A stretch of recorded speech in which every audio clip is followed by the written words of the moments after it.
আসসালামু আলাইকুম। এসকে আলী হোসেন বিনোদনের পক্ষ থেকে আপনাদের দেখানোর জন্য উপহার নিয়ে আসলাম আমাদের মাঠের ধানের ফসল দেখানোর জন্য। একটি কৃষক কতটাই না কষ্ট করে, কত পরিশ্রম করে এই ফসলটি ফলানোর জন্য। বুঝতে পারবেন একমাত্র যারা কৃষক তারাই একমাত্র এই কষ্ট বুঝতে পারবেন যে এই ফসলটি ফলানোর জন্য কতই না কষ্ট করা লাগে। আমি বুঝতে পারতেছি যে আমি 4-5 কাঠা জমিন এই ধানের ফসল করেছি। আমি অনেক পরিশ্রম, অনেক ঘাম জড়ানো কষ্টের ফসল আজকে আমি দেখতে আসছি।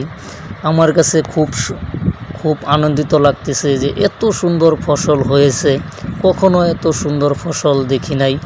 যদি ভিডিওটি কারো ভালো লাগে, লাইক, কমেন্ট, শেয়ার করে অন্যকে দেখার সুযোগ করে দেবেন। আর আপনারা কমেন্টে জানাবেন আপনাদের এলাকার ফসল কেমন হয়েছে। আলহামদুলিল্লাহ, আমাদের ফসল অনেক সুন্দর হয়েছে। আমি অনেক খুশি, আনন্দিত।